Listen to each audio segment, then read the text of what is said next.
हाँ बच्चों, आपका मेरे अगली क्लास में स्वागत है सभी का। ध्यान दीजिए, स्वागत होता कि सीमित मत रहिए और थोड़ी बहुत पढ़ाई पे भी ध्यान दीजिए। तो हमारे लास्ट क्लास जो हुई थी, उस लास्ट क्लास में मैंने आपको किसी भी इलेक्ट्रिक डायपोल के एक्सिस वैल्यू पर इलेक्ट्रिक फील्ड की इंटेंसिटी ज्ञात करना सिखाया था। अर्थात हिंदी अनुवाद करके बताता हूँ, विद्युत द्विध्रुव के अक्ष पर हमने विद्युत क्षेत्र की तीव्रता ज्ञात की थी। आज का जो हमारा टॉपिक है वो है किसी विद्युत द्विध्रुव के निरक्ष पर विद्युत क्षेत्र की तीव्रता के मान की गणना करना। अरे बस समझ में। तो आज का हमारा टॉपिक क्या है? किसी विद्युत द्विध्रुव के निरक्ष पर विद्युत क्षेत्र की तीव्रता के मान की गणना करना। ठीक है, तो जरा ध्यान दीजिए। तो देखो, दो चीज होती हैं, एक होता है अक्ष और एक होता है निरक्ष। अक्ष का मतलब हॉरिजॉन्टल यानी कि प्लेन, समतल, जो हमने पिछली क्लास में मैंने आपको बताया था। और निरक्ष का मतलब होता है वर्टिकल यानी कि परपेंडिकुलर, एकदम स्ट्रेट, सीधा। तो पहले तो हमने एक्सिस पर, यहां पर ये कोई पॉइंट P था जहां पर हमने इलेक्ट्रिक फील्ड की इंटेंसिटी ज्ञात की थी। अब हम ज्ञात कर रहे हैं निरक्ष पर, यानी कि ये विद्युत द्विध्रुव हो गया, तो उसका निरक्ष कहाँ होगा? यानी कि विद्युत द्विध्रुव के अक्ष के लंबवत हम कोई पॉइंट P होगा जहां पर हम विद्युत क्षेत्र की तीव्रता के मान की क्या करेंगे? गणना। ठीक है, तो ध्यान दीजिए। इस टॉपिक के अंदर जो इसका थ्योरेटिकल पोर्शन है उसको मैं बिल्कुल स्लो लैंग्वेज में आपको बोल के बता रहा हूं। ठीक है, आप चाहे तो उसको नोट भी कर सकते हैं, लेकिन नोट करने से पहले समझने पर ध्यान देना। ठीक है, तो विद्युत द्विध्रुव के निरक्ष पर किसी बिंदु पर विद्युत क्षेत्र की तीव्रता के मान की गणना करने के लिए हम एक विद्युत द्विध्रुव को उपयोग में लेते हैं। उसके मध्य बिंदु O से निरक्ष पर यानी कि लंबवत, ठीक है ना, उसके मध्य बिंदु O से निरक्षीय दूरी पर यानी कि लंबवत स्मॉल r दूरी पर एक कोई पॉइंट P उपस्थित होता है जहां हम विद्युत क्षेत्र की तीव्रता के मान की क्या करते हैं? गणना। अब इस निरक्ष पर स्थित बिंदु P पर दोनों आवेशों के कारण जो विद्युत क्षेत्र की तीव्रता प्राप्त होती है, उसके जो आधार घटक होते हैं, आपको बताऊंगा मैं आधार घटक क्या होते हैं।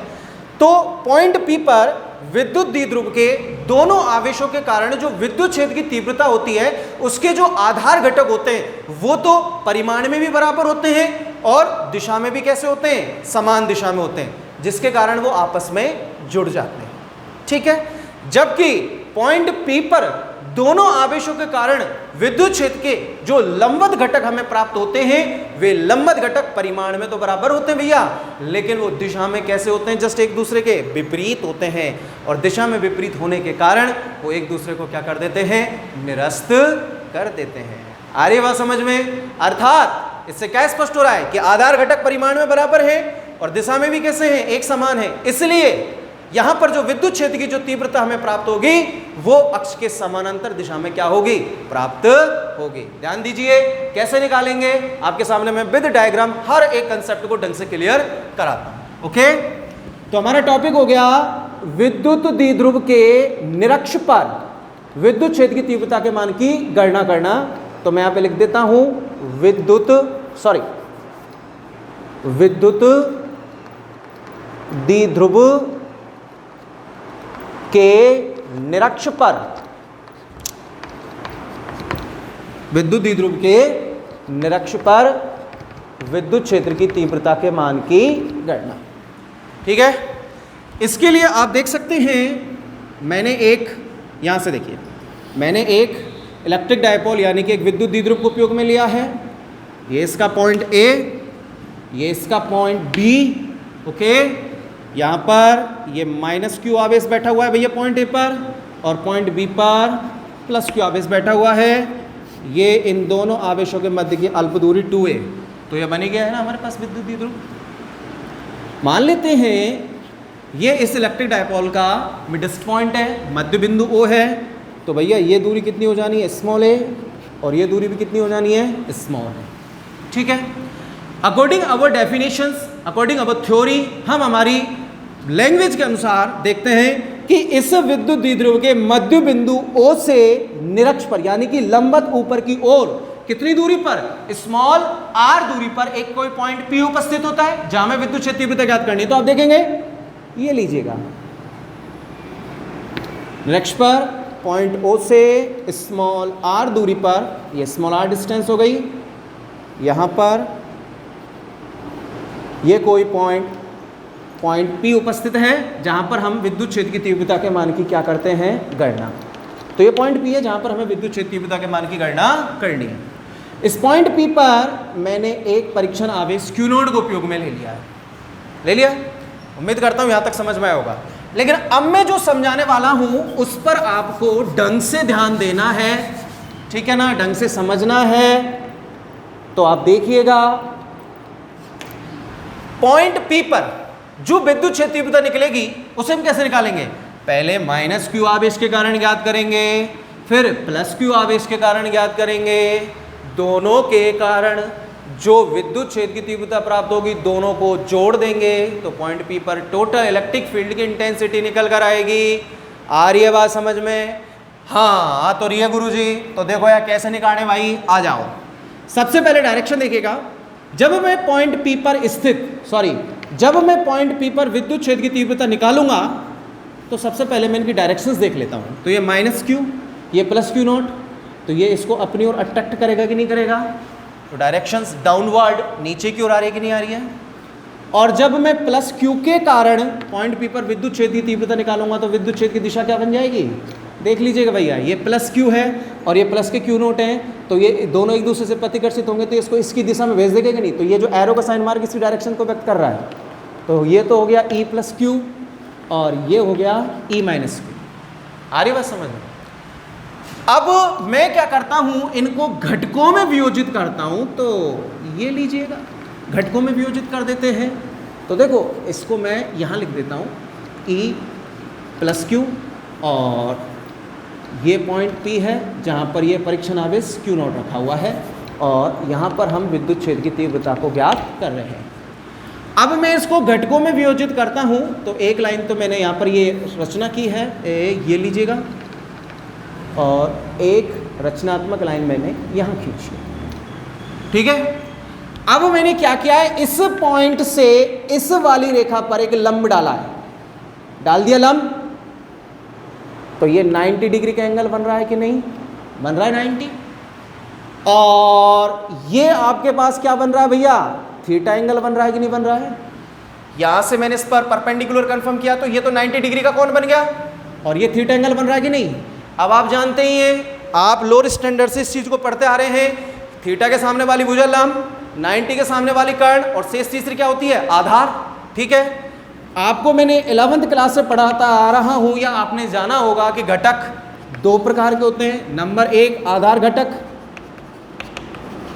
और नंबर 2 लंबवत घटक, ठीक है भैया। आधार घटकों को हम ट्रिग्नोमेट्रिक फंक्शन कॉस से व्यक्त करते हैं, लंबवत घटकों को हम किससे व्यक्त करते हैं? साइन से, ठीक है। तो जरा ध्यान दीजिएगा, सबसे पहले हम प्लस Q आवेश के कारण आधार घटक ज्ञात करेंगे, ठीक है ना। तो जरा ध्यान दीजिए, ये थीटा है, इसके सामने वाली भुजा लंब, 90 के सामने वाली कर्ण, तो शेष तीसरी भुजा आधार होगी कि नहीं होगी? तो इसको मैं नाम दे देता हूं, ये पॉइंट P है, इसको मैंने दे दिया Q और इसको मैंने दे दिया कैपिटल R। तो आप देखेंगे थोड़ा सा रफ वर्क, ठीक है। यहां पर आपके पास ट्राइंगल ये बना हुआ है, पॉइंट P, Q और R, ओके। ये 90 डिग्री का कोण है और ये थीटा है, आ रही बात समझ में? और ये आपके पास चित्रानुसार ये आपने जो रचना की थी यहाँ पर, ये वो वाली लाइन है, ठीक है। त्रिभुज PQR में मैं ज्ञात कर रहा हूँ आधार घटक। आधार घटकों को मैंने आपको बताया था कॉस से ज्ञात करते हैं। तो कॉस थीटा का सूत्र होता है आधार बटे कर्ण, बटे में अगर हम कोस थीटा का मान निकालेगा आधार, तो थीटा के सामने वाली लंब, 90 के सामने वाली कर्ण, शेष तीसरी भुजा आधार हो रही है कि नहीं हो रही है?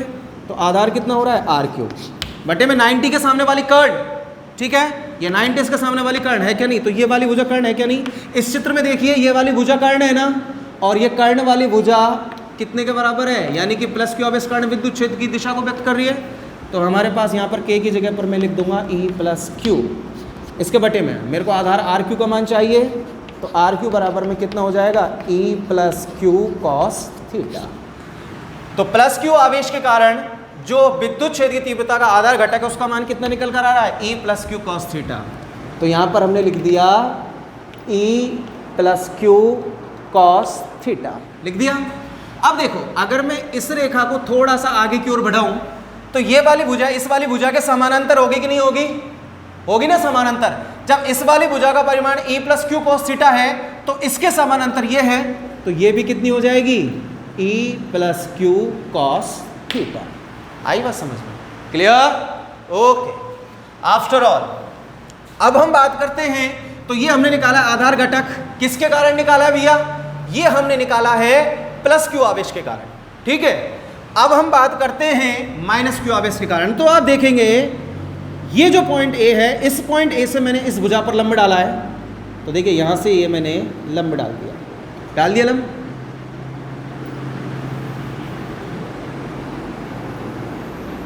इस पॉइंट से मैंने यहां पर लंब डाला है। ये 90 का कोण बन रहा है कि नहीं बन रहा है? बन रहा है। और ये एंगल कितना बन रहा है? थीटा, ठीक है। इसका हम नाम दे देते हैं, ये हो गया पी क्यू आर, तो इसको हम दे देते हैं एस, ठीक है। तो अब माइनस क्यू आवेश के कारण आधार घटक निकालेंगे, तो आप ट्रायंगल देखिएगा, ये देखिएगा पी एस ए, यह ट्रायंगल बन रहा है। चित्रानुसार देख लीजिएगा पी एस ए, मैंने अलग से डायग्राम बना दिया पी एस ए, ये 90 और ये थीटा और ये E माइनस क्यू, आप देख सकते हैं पी ए वाली भुजा ये है, ठीक है। अब आप देखिए आधार घटक निकाल रहे हैं, आधार घटक के लिए वही कोस थीटा, आधार बटे कर्ण, देन कोस थीटा। आधार वाली भुजा देखो भैया कहाँ है? 90 के सामने वाली कर्ण, थीटा के सामने वाली लंब, 90 के सामने वाली कर्ण, थीटा के सामने वाली लंब, तो शेष तीसरी भुजा आधार हो रही है कि नहीं हो रही है? तो एस पी बटे में कर्ण, 90 के सामने वाली भुजा ये कर्ण हो गई, इसका मान कितना दे रखा है? E minus Q. तो बेटा आधार एस पी हुआ कि नहीं हुआ? अगर आधार एस पी का मान निकालोगे तो कितना आ जाएगा? E minus q cos theta. तो भुजा ये एस पी आपके पास E minus q cos theta आ रही है कि नहीं आ रही है? आ रही है ना। तो हम यहाँ पे भी लिख देंगे, तो ये भी दोनों सेम डायरेक्शन में हो रही है। E माइनस सॉरी ये पॉइंट S है और यहाँ पर मैंने लिख दिया E minus q cos theta. हो गया आधार घटक। तो दोनों आवेशों के कारण पॉइंट P पर मैंने विद्युत क्षेत्र की तीव्रता के आधार घटक ज्ञात कर लिए हैं। दोनों की डायरेक्शंस आपको नजर आ रही होगी, ठीक है। अब बात आती है लंबवत घटकों की। आइए भाई लंबवत घटक कैसे ज्ञात करते हैं, तो जरा ध्यान दें। मैंने आपको बताया था लंबवत घटक को साइन से व्यक्त करते हैं हम। तो देखिए लंबवत घटक कैसे निकालेंगे, आ जाइए वापस से इसी ट्रायंगल में आ जाओ। तो त्रिभुज पी क्यू आर में ये वाला ट्रायंगल, इसको अलग से उठाकर इधर ले आओ। P Q R, okay. ये 90, ये थीटा बन रहा है, ठीक है ना। और ये जो वाली भुजा है आप देख सकते हैं चित्र से, पी क्यू भुजा प्लस क्यू आवेश कारण विद्युत क्षेत्र के मान को व्यक्त कर रही है, E प्लस क्यू। मैं ज्ञात कर रहा हूं लंबवत घटक को किससे व्यक्त करते हैं? साइन से। साइन थीटा बराबर आप जानते हैं लंब बटे कर्ण, तो साइन थीटा बराबर लंब, थीटा के सामने वाली भुजा लंब, तो कितना हो गया? QP बटे में कर्ण, 90 के सामने वाली भुजा कर्ण कितना दे रखा है? E प्लस क्यू, ये दे रखा है। आपको चाहिए लंबवत भुजा, इसके बटे में 1 करेंगे, तो QP बराबर में कितना आ जाएगा बेटा? E plus q cos theta. आ रहा है कि नहीं आ रहा है? आ रहा है ना। तो ये जो QP भुजा है ये लंबवत भुजा है, तो इसके घटक को व्यक्त कर, सॉरी QP बराबर में E प्लस क्यू, गलती से हमने साइन की जगह कॉस लिख दिया था, वहां पर ये साइन आएगा। तो QP बराबर में E plus Q sine theta. तो QP वाली भुजा ये हो रही है कि नहीं हो रही है? तो लंबवत घटक निकल कर आया कि नहीं आया? ये लीजिए, ये हो गई इसकी डायरेक्शंस, और हम यहाँ पे लिख देंगे E plus Q sine theta. Clear? Okay. अब प्लस क्यू के कारण हमने लंबवत घटक निकाल लिया। अब क्या बच रहा है हमारे पास? माइनस क्यू आवेश के कारण लंबवत घटक निकालना है। आ जाइए वापस से इसी ट्रायंगल में। देखो जहां मेरा चौक घूम रहा है वहां पर ध्यान दीजिए। मैं उपयोग में ले रहा हूं त्रिभुज पी एस ए को, ठीक है, त्रिभुज पी एस ए को। तो ध्यान दें,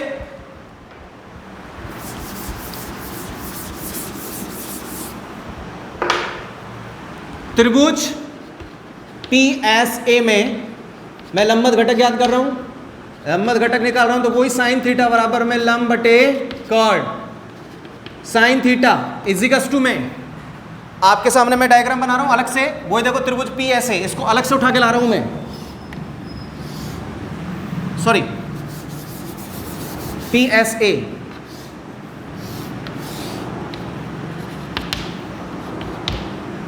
PSA 90 थीटा, ओके, और ये है E माइनस क्यू, ठीक है, PSA सेम डायग्राम मैंने वहां बना दिया है। अब देखो साइन थीटा बराबर लंब, थीटा के सामने वाली भुजा लंब SA बटे में कर्ण, 90 के सामने वाली कर्ण कितनी आ रही है E माइनस क्यू बटे में 1 करेंगे, तो ऐसे जो लंबवत भुजा अगर ऐसे का मान आप निकालोगे तो E minus q into sine theta आ गई है वैल्यू, ठीक है। तो इसको हम डायग्राम में अगर शो करेंगे तो ये है हमारी लंबवत भुजा, तो E minus Q sine theta हो गया भैया। अब आप देखिए भुजा SA, देखिए ये रही भुजा SA या AS, भुजा SA भुजा OP के पैरेलल नजर आ रही कि नहीं आ रही है, देखो ये रही भुजा OP, इसका पैरेलल नजर आ रही है कि नहीं आ रही है, तो ये दोनों भुजा पैरेलल है, तो जितना परिमाण इस भुजा का है उतना इसका होगा, तो यहां पे हम लिख देंगे, ये एरो का साइन मार्क है, E minus Q sine theta. तो यहां पर आकर मैं अपना डायग्राम कंप्लीट करता हूं, और अब इससे कुछ देर पहले जो मैंने इसका थ्योरेटिकल पोर्शन आपके सामने शो किया था उसको रिपीट करते हैं और देखते हैं कि हमने बताया था कि विद्युत द्विध्रुव के कारण निरक्ष पर जब हम विद्युत क्षेत्र की तीव्रता ज्ञात करते हैं तो हम एक विद्युत द्विध्रुव को उपयोग में लेते हैं, हमने विद्युत द्विध्रुव को उपयोग में लिया था, इसके मध्य बिंदु O से निरक्ष पर यानी कि लंबवत स्मॉल r दूरी पर हमने कोई पॉइंट P स्थित किया था जहां पर हमें विद्युत क्षेत्र की तीव्रता ज्ञात करनी थी, ये लिख रखा है मैंने। अब इस पॉइंट P पर विद्युत क्षेत्र की तीव्रता के आधार घटक परिमाण में बराबर हैं, ठीक है, और दिशा में भी समान है, इसलिए वो आपस में क्या हो जाते हैं, जुड़ जाते हैं। तो दोनों आवेशों के कारण मैंने आपको विद्युत क्षेत्र तीव्रता का आधार घटक निकालने का बताया, E प्लस क्यू के कारण E plus q cos theta और माइनस क्यू आवेश के कारण E minus q cos theta, दोनों आधार घटक है, सेम डायरेक्शन में जोड़ेंगे, जबकि इन दोनों आवेशों के कारण विद्युत क्षेत्र की तीव्रता के जो लंबवत घटक हैं वो परिमाण में तो बराबर होते हैं परंतु दिशा में कैसे होते हैं, विपरीत, इसलिए वो एक दूसरे को क्या कर देंगे, निरस्त। तो देखिए प्लस क्यू आवेश के कारण विद्युत क्षेत्र की तीव्रता का जो लंबवत घटक आ रहा था वो तो ये रहा, अपग्रेड जा रहा है, और माइनस क्यू आवेश के कारण विद्युत क्षेत्र की तीव्रता का जो लंबवत घटक आ रहा था वो कितना आ रहा था, E minus Q sine theta, वो डाउनवर्ड जा रहा है। अब ये दोनों लंबवत घटक परिमाण में तो बराबर है, दिशा में भी कैसे हैं, विपरीत है, तो एक दूसरे को क्या कर देंगे, निरस्त, इनकी कहानी खत्म हो गई। तो इससे क्या स्पष्ट होता है, पॉइंट P पर जो निरक्ष पर स्थित जो बिंदु P है वहां पर जो विद्युत क्षेत्र की तीव्रता है वो अक्ष के समानांतर प्राप्त हो रही कि नहीं हो रही है, हो रही है कि नहीं हो रही है, ठीक है। तो ये है इसका चित्र और ये इसकी थ्योरी। मैंने बहुत सरलतम प्रयास किया है आपको इस चित्र को समझाने का, उम्मीद करता हूं आपके समझ में आया होगा। फिर भी अगर आपको कोई भी डाउट लगता है तो आप हमेशा की तरह इनबॉक्स में आप क्वेश्चंस को, प्रॉब्लम्स को डाल दिया करो, आपको जरूर उसका सॉल्यूशन मिलेगा, ठीक है। अब हम इसका मैथमेटिकली सॉल्यूशन करते हैं और हमारे फंक्शन को प्राप्त करते हैं कि निरक्ष पर विद्युत क्षेत्र तीव्रता का क्या फलन निकल के आता है। तो जरा ध्यान दीजिए, आता है बिंदु P पर कुल विद्युत क्षेत्र की तीव्रता। तो देखो बेटा पॉइंट P पर जो कुल विद्युत क्षेत्र तीव्रता है वो तो E है। अब लंबवत घटक तो खत्म हो ही गए, आधार घटक समान दिशा में होने के कारण आपस में जुड़ रहे हैं, तो मैंने यहां पे लिख दिया E minus q cos theta plus E plus q cos theta. अब आप एक चीज ध्यान दीजिए भाई, दोनों आधार घटकों का जो जुड़ेगा, दोनों आधार घटक आपस में जुड़ रहे हैं, अब इन दोनों की जो टोटल वैल्यू आएगी वो पॉइंट P पर कुल विद्युत क्षेत्र तीव्रता को व्यक्त करेगी। अब E माइनस क्यू क्या है, माइनस क्यू आवेश कारण विद्युत क्षेत्र की तीव्रता, E प्लस क्यू क्या है, प्लस क्यू आवेश कारण विद्युत क्षेत्र तीव्रता। तो अब एक बात बताओ, माइनस क्यू और प्लस क्यू दोनों आवेश परिमाण में तो एक दूसरे के बराबर है ना, तो जब दोनों आवेश परिमाण में एक दूसरे के बराबर है तो दोनों कारण विद्युत क्षेत्र की तीव्रता भी एक दूसरे के कैसी होगी, बराबर। तो मैं इसको लिख देता हूं E माइनस क्यू बराबर E प्लस क्यू, दोनों के कारण उत्पन्न विद्युत क्षेत्र एक दूसरे के बराबर है, तो मैंने क्या लिख दिया यहां पर E, ठीक है। अब यहां पे भी हमने E माना है और इसको भी हमने E के बराबर माना है, तो थोड़ा सा चेंज कर लेते हैं, नहीं तो दोनों कट जाएंगे। EP अर्थात पॉइंट P पर कुल विद्युत क्षेत्र की तीव्रता। तो EP बराबर में E माइनस क्यू की जगह पर मैंने E रखा E cos theta, E plus Q की जगह पर मैंने E रखा E cos theta. E cos theta कितना हो जाएगा बेटा? 2E कोस थीटा हो गया। ठीक है, अब ये E क्या है? विद्युत क्षेत्र की तीव्रता। तो आप जानते ही हैं बिंदुवत आवेश के कारण विद्युत क्षेत्र की तीव्रता का सूत्र क्या होता है? KQ upon R square. तो सबसे पहले तो हमें E का मान चाहिएगा, फिर कोस थीटा का मान निकालेंगे। तो बात आती है R की। तो भैया दोनों आवेशों से कोई भी दूरी ले लो पॉइंट P की, दोनों के कारण समान है। तो जरा आ जाइए भैया, मैं इस R दूरी का मान निकालता हूं। ठीक है, तो कैसे निकालेंगे ध्यान दीजिएगा। त्रिभुज या समकोण त्रिभुज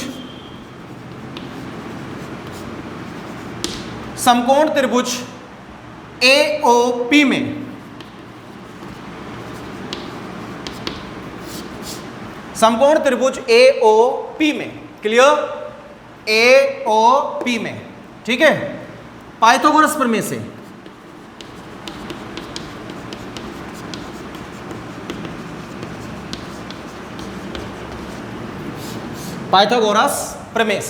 तो देखो बेटा ये रहा त्रिभुज AOP, नजर आ रहा है आपको? मैंने AOP लिखा है ना, तो देखो ये रहा AOP। जरूरी नहीं है आप इसमें लगाएंगे, आप ट्रायंगल OBP में भी पाइथागोरस लगा सकते हैं, सेम वैल्यू प्राप्त होगी।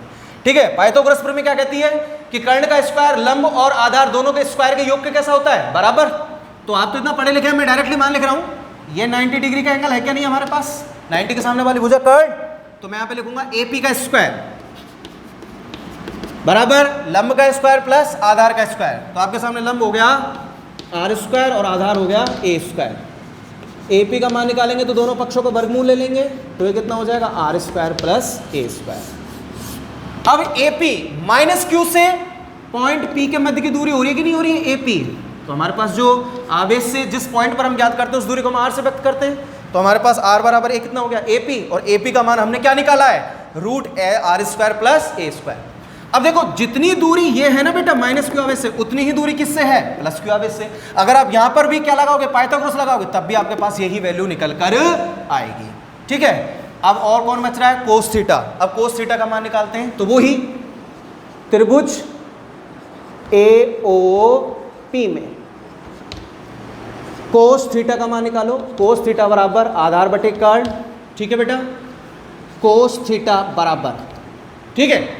तो आप आ जाइएगा त्रिभुज AOP में। AOP में 90 के सामने वाली भुजा क्या हो गई? कर्ण, ठीक है। थीटा के सामने वाली लंब, शेष तीसरी क्या हो गई? आधार। तो आधार त्रिभुज AOP में आधार वाली भुजा कौन सी बनेगी? AO बनेगी। तो हमने यहां पे लिख दिया AO बटे में कर्ण। 90 के सामने वाली भुजा कर्ण, तो कर्ण वाली भुजा कौन सी बन रही है? AP। दोनों भुजाओं के मान आपको ज्ञात हैं ही। AO चित्रानुसार आप देख सकते हैं AO बराबर स्मॉल a दे रखा है, और AP जो कि कर्ण है जस्ट अभी आपने ज्ञात किया, ये कितना आ रहा है? Under root R square plus A square. ठीक है, क्लियर? आ जाइए भैया आगे ध्यान देते हैं। कोस थीटा का मान हमने निकाल ही लिया। अब हम आगे कैलकुलेशन करते हैं। अब हम मान रखेंगे, तो इसको देखो समीकरण नंबर 1। समीकरण नंबर 1 में मान रखने पर, क्या रखने पर बेटा? मान रखने पर। आ जाओ भैया, EP बराबर 2 अपनी जगह पर है। E विद्युत क्षेत्र की तीव्रता है। विद्युत क्षेत्र तीव्रता का सूत्र होता है KQ, ले लिया हमने, KQ बटे में R। R हमारे पास जो दूरी है आवेशों से, चाहे माइनस क्यू से ले लो चाहे प्लस क्यू से ले लो, समान है। और वो जो दूरी है वो हमारे पास कितने के बराबर मानी थी हमने? AP के बराबर। यहां से लेते तो कितने के बराबर मानते? BP। बात एक ही है। तो AP बराबर मैंने कितना निकाला है? Under root R square plus A square. तो बटे में मैं लिखूंगा under root R square plus A square का होल स्क्वायर, क्योंकि सूत्रानुसार स्क्वायर चढ़ रहा है, into cos theta. Cos theta का मान आपने यहां से निकाला है, ये देख सकते हैं आप, small a upon under root R square plus A square. ठीक है, अब देखिए इसको थोड़ा सा खोल के लिख देता हूं। EP बराबर में 2KQ upon root R square plus A square का होल स्क्वायर हो रहा है। आ रही बात समझ में? तो इसको क्या मैं R square plus A square नहीं लिख सकता? क्या लिख सकता हूं ना? अरे रूट कैंसिल हो जाएगा, हाँ, जिसकी घात कुछ नहीं होती मैंने कितनी मान ली, 1 इंटू ए अपॉन, अब देखो भैया जो रूट होता है वो आधे के बराबर होता है कि नहीं होता है? तो root R square plus A square को मैं क्या लिख सकता हूं? R square plus A square की पावर हाफ। ठीक है, हो गया भाई। और आ जाइए एक स्टेप और देख लीजिए, ई पी बराबर में 2k क्यूब है, 2k क्यूब गुणा में कौन बैठा है? ए। 2k क्यूब तो यहाँ है और गुणा में अंश में कौन बैठा है? ए। अब आ जाओ हर में, जरा देखना भैया ये आधार समान है क्या नहीं, बेस इक्वल नजर आ रहा है कि नहीं आ रहा है? R square plus A square, R square plus A square. कितनी बार बताऊं, आधार समान होता है तो जो घातें होती हैं वो जुड़ जाती हैं, जुड़ेंगे तो हम कैसे लिखेंगे इसको? R square plus A square. एक और आधा कितने होए? 1.5, और 1.5 के भिन्न मिटा में जब क्या आवे 3/2 आ गया। अब इसको थोड़ा सा संतुलित करके लिख रहा हूं मैं, ए पे बराबर 2k क्यू इंटू ए है। अब ये 2 थोड़ा यहां पर बुरा मान रहा है बेटा, इस 2 को यहां से उठाओ और ए के पास लाओ, तो लाते भाई देखो, k अपनी जगह पर, ठीक है, q अपनी जगह पर, 2 को हमने उठाया कहां लाए? a के पास, तो q इंटू 2a, और नीचे क्या बन गया बेटा देखो, R square plus A square की पावर 3/2, तो R square plus A square की पावर 3/2। क्लियर? अब बार बार आपको बताने की आवश्यकता नहीं है, आप जानते हैं electric dipole P equals to में कितना होता है? q into 2a। यहां पर आपको q इंटू 2a नजर आ रहा है, कितने के बराबर रख दूंगा? p के बराबर, तो ई पी बराबर में k, q इंटू 2a की जगह पर कितना आ गया? p बटे में R square plus A square की पावर 3/2। ठीक है, बस ज्यादा से ज्यादा 5% का काम और रह गया है हमारा। डायग्राम की तरफ आओ एक बार, तो मैं यहां पे लिख रहा हूं चित्रानुसार,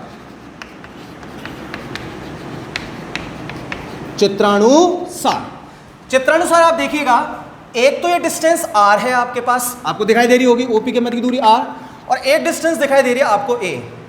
दोनों में कौन सी दूरी बड़ी लग रही है आपको? चित्र के अनुसार आप देख के बता सकते हैं। तो आपको मैं तरीका बताता हूं, देखो बेटा, ये इलेक्ट्रिक डायपोल आपके पास -q प्लस q, जिसके मध्य की जो दूरी है 2a होती है, यह खुद ही अपने आप में एक अत्यल्प दूरी है, और इस अत्यल्प दूरी का भी आधा मान बहुत ज्यादा छोटा हुआ कि नहीं हुआ? बहुत ज्यादा छोटा हो गया। तो ये जो दूरी a इस डिस्टेंस r के कंपेयरिंग में कैसी है? बहुत ज्यादा छोटी है। बहुत ज्यादा छोटी है तो हम लिख सकते हैं sir r is very very greater than small a, या फिर आप कह सकते हो sir a is very very small than of r। जब r की सिंगल फॉर्म a के सिंगल फॉर्म से बहुत ज्यादा r की सिंगल फॉर्म a के सिंगल फॉर्म से बहुत ज्यादा बड़ी है, तो r का स्क्वायर भी भैया a के स्क्वायर से बहुत अधिक बड़ा होगा कि नहीं होगा? तो ए स्क्वायर के पदों को क्या मानने पर? नगण्य मानने पर। क्या मान लिया बेटा हमने? नगण्य मानेंगे तो ये ए स्क्वायर की वैल्यू रिफ्लेक्स हो जाएगी यहाँ से, तो ई पी बराबर में के पी अपॉन ए स्क्वायर खत्म, क्या बच रहा है? आर स्क्वायर की पावर 3/2, 2 से 2 कैंसिल हो गया आपके पास, तो ई पी बराबर में के पी अपॉन आर क्यूब। तो किसी विद्युत द्विध्रुव के निरक्ष पर हमने विद्युत क्षेत्रीय तीव्रता की आज कैलकुलेशन की थी, जिसका फंक्शन आपके सामने निकल कर आ रहा है ई पी इक्वल्स में के पी अपॉन आर क्यूब। लेकिन ध्यान रखना एक बात, ये अभी स्केलर फॉर्म में, कौन सी फॉर्म है ये? अदिश स्केलर। इसको अगर वेक्टर में कन्वर्ट करोगे तो यहाँ पर आप वेक्टर का साइन मार्क, पी भी वेक्टर क्वांटिटी है, इनटू यहाँ पर आप क्या लगाएंगे? R cap, that's all.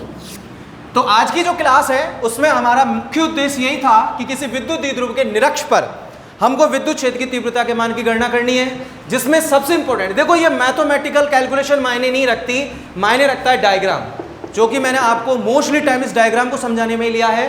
तो आपको केवल और केवल डायग्राम पे फोकस करना है कि ये डायग्राम में डायरेक्शंस कैसे प्राप्त होती हैं, घटक कैसे प्राप्त होती हैं। अगर आपके डायग्राम का कंसेप्ट क्लियर हो गया तो ये मान लो 70% टॉपिक आपके समझ में आ गया। बाकी तो ये जोड़ बाकी गुणा भाग है, इसको नॉर्मल आप वैसे भी हल कर सकते हैं। ठीक है, इसके बाद हमारा एक टॉपिक और बचा है, उसके बाद हमारा ये चैप्टर फिनिश हो जाएगा।